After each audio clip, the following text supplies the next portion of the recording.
Yoconda Belli, muchas gracias por tu tiempo a la Cueva del Erizo. Encantada, me encanta el erizo que está aquí presente con nosotros. Yoconda, por favor, explícanos de dónde viene, de dónde surge esa historia de transformación de una mujer y de su mundo. Bueno, yo he sido una persona transgresora. Me ha gustado romper concepciones y sobre todo lo que tiene que ver con la mujer, porque las mujeres tenemos muchas cosas que nos suceden que están veladas, ¿no? y donde no hablamos las cosas claramente. Entonces yo empecé escribiendo poesía erótica y mi poesía erótica fue realmente considerada escandalosa y sin embargo para mí yo estaba escribiendo las cosas más naturales del mundo. Entonces este es un caso donde yo pensé, bueno, la menopausia es una época importantísima en la vida de una mujer, es una época de mucho cambio, es una época donde a la mujer se le genera mucha inseguridad porque nos han hecho creer que vamos a amanecer al día siguiente de que nos deje de llegar la regla, vamos a amanecer pelo blanco de bastón y convertidas en brujas, ¿no? Entonces esa era la idea mía fue sacar la menopausia del closet, mostrar cómo hay tanto que vivir después, ¿no? Hay toda una madurez, un proceso que llega a su culminación y que hay una plenitud extraordinaria en esa época de la vida. Una se mira al espejo una mañana y te cae todo el peso del tiempo encima de la cabeza y te haces transparente. Exacto, invisible, ¿no? Y entonces es porque la sociedad también nos da un tiempo tan corto a las mujeres. Realmente, si las mujeres empiezan a sufrir a los 30 años, por cumplir 30 años, entonces ¿de qué edad a qué edad realmente existimos? ¿No? Es poquísimo, ¿no? Y tiene que ver un poco con la reproducción, con la biología, y nosotros ya estamos en la era postbiológica, desde la píldora que nos liberó de esas maternidades imparables, o sea que siempre tenías que estar embarazada, de las hormonas que también nos han hecho vivir todos estos cambios de una manera con mucho menos problemas, y los hombres también con Viagra, o sea, la disfunción eréctil, que era el gran problema de la menopausia de los hombres, de repente se acabó con eso, ¿no? Entonces, todo eso me llevó a pensar, hay que escribir de estas cosas.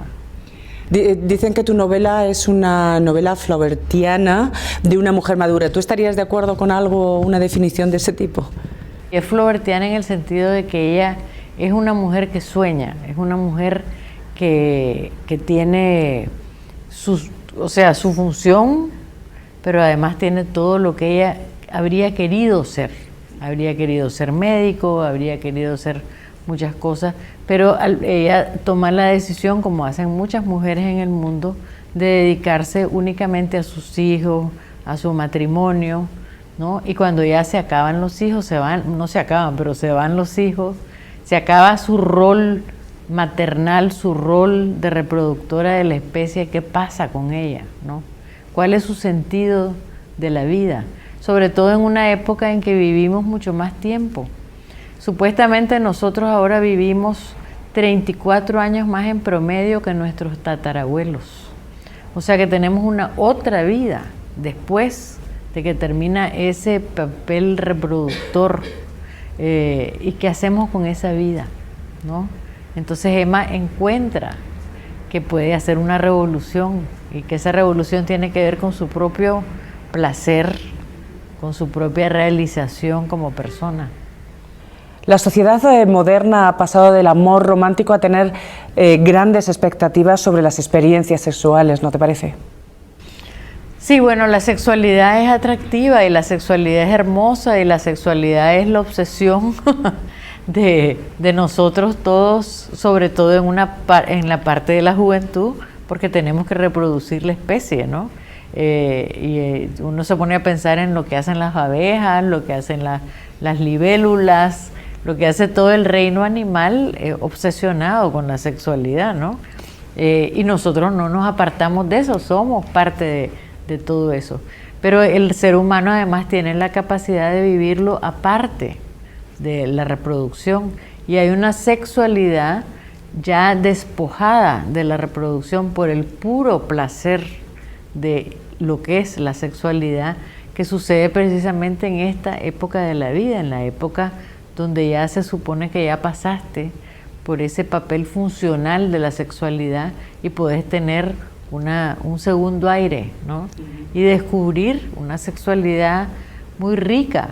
Realmente estaba leyendo yo un estudio de Masters and Johnsons que habla que una de las mujeres más orgásmicas que encontraron tenía 60 y tantos años, o sea, y que las 60 años, 70 años, y eso me encantó, ¿no? Eso lo pongo en la novela. Emma empieza a tener unos orgasmos extraordinarios, ¿no? Y eso es perfectamente posible. Hay un blog ahora que tiene gran éxito en España, Mi novio es más joven.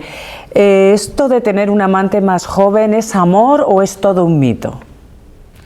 No, yo creo que, mira, yo pienso que la edad no importa tanto, pero que si te enamoras de alguien que es más joven, o sea, el problema para mí es que antes se consideraba que la mujer enamorarse de un hombre más joven era como tabú, ¿no? Y los hombres nunca han tenido ese problema, porque los hombres con mujeres jóvenes ha existido siempre, exageradamente incluso, ¿no? Porque para el hombre es como una carta de triunfo. Andar con una mujer más joven es como demostrar que tienen potencia sexual, que son poderosos. Era como una cosa que les daba mucho estatus. Al contrario de lo que pasaba con las mujeres, que cuando andaban con hombres jóvenes, entonces, mira la vieja con el muchacho joven, seguro anda con ella porque tiene dinero, seguro anda... O sea, realmente es bien diferente. Yo creo que ahora esas cosas están cambiando, que es cada vez más a menudo que existen las mujeres que tienen relaciones con hombres jóvenes, porque todos estamos viviendo una juventud más avanzada o llegando a la juventud a edades más avanzadas, porque yo creo que la juventud no se termina, porque está en la cabeza. O sea, lo que te cambia es el cuerpo, ¿no? Tal vez no vas a tener el mismo cuerpo que tenías cuando tenías juventud, pero yo pienso que la juventud es un estado mental también. Decía Picasso que había que vivir mucho para llegar a la juventud. Uno de los personajes dice en tu novela en un momento: nos han condicionado para que el amor se comporte como una debilidad. Nos queda mucho por aprender de este sentimiento, quizás el más universal. Yo creo que sí, porque todavía se considera una debilidad el amor, porque hay mucha falta de igualdad. Yo creo que el amor, para que realmente se viva de una manera plena y de una manera que no nos haga sufrir, requiere de un respeto mutuo que tiene que ver con que se acabe la lucha de poder, porque el problema es que el amor todavía es mucho una lucha de poder, una lucha por quién domina a quién, y casi siempre el hombre es el que quiere dominar, ¿no? Porque ese es el hábito, la costumbre, la manera de ser en que hemos sido criados y pensados. Y por eso yo creo que el amor todavía está en proceso de desarrollo. ¿La soledad es al ser humano lo que el verso es a la poesía? Somos solitarios, nacemos solos, nos vamos a morir solos. El único momento donde alguien rompe ese cascarón de soledad que nos rodea es el amor, ¿no? El amor físico, porque nos penetra, ¿no? O penetramos el uno en el otro, y entonces se rompe esa burbuja que nos separa. Y por otro lado, porque en el amor sí hay una compenetración, ¿no? Idealmente no solo es el amor físico, sino en el amor a nivel de los sentimientos y de los pensamientos. y del alma, ¿no? En tu novela también hay hueco para una crítica al sistema sanitario de las zonas, de los países más empobrecidos. Bueno, la novela tiene como contexto Nicaragua y ya una Nicaragua post-revolucionaria. Entonces hay todas unas menciones, ¿no?, de cómo este país sigue siendo pobre, pero ahora ya no es un país con esperanza, porque en el tiempo de la revolución había toda una esperanza de salir de esa pobreza. Entonces la diferencia en esta novela es que el entorno es un entorno como resignado, es un entorno donde la gente ya no está pensando en cómo salir de esa situación, sino en cómo sobrevivir. Los hijos de Emma, ¿no?, ya tienen otra mentalidad como hijos, son un poco escépticos, un poco cínicos, ¿no?, ante la situación política, ¿no? Y entonces tenemos esa presencia de esa pobreza, ¿no?, en la novela, ¿no?, del contexto que vive la gente del barrio donde Emma se encuentra. Emma conoce a Ernesto, se cambia su vida, no solamente porque ella encuentra a nivel personal una revolución, sino porque también a nivel de su conciencia en relación a cómo vive la demás gente que no es de su clase, gente que está sufriendo por una serie de situaciones, y cómo ella puede retomar su vocación de médico, porque ella había estudiado medicina unos años hasta que se casa y se dedica a ser madre, y cómo ella puede volver con ese conocimiento a participar, a hacer otra revolución que también tiene que ver con cambiar la situación del barrio, ¿no? Fuiste sandinista y saliste de allí con un poema muy amargo. A la juventud le corresponde siempre la rebeldía para poder hacer que el mundo gire. Bueno, los jóvenes siempre tienen, pienso yo, una cantidad de energía dedicada a imaginar un mundo diferente. Algunos, yo creo que estos choques, ¿no?, estas desilusiones han impactado especialmente en la juventud, y la tecnología ha servido también para darles una salida que no es necesariamente colectiva, ¿no?, sino que también se han volcado mucho en sí mismos.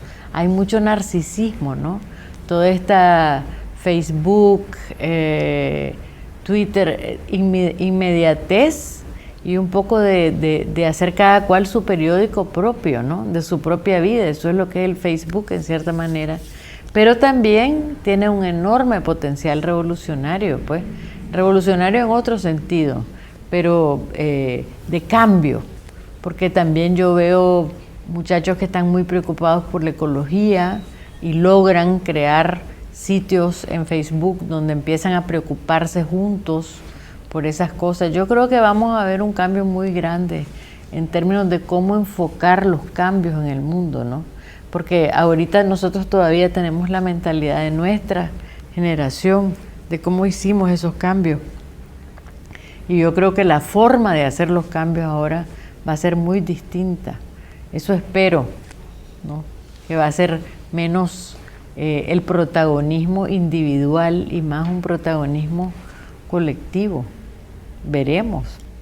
Gioconda Belli, muchísimas gracias por atender al Erizo. Encantada. Con un nombre como ese, ¿cómo no los iba a atender?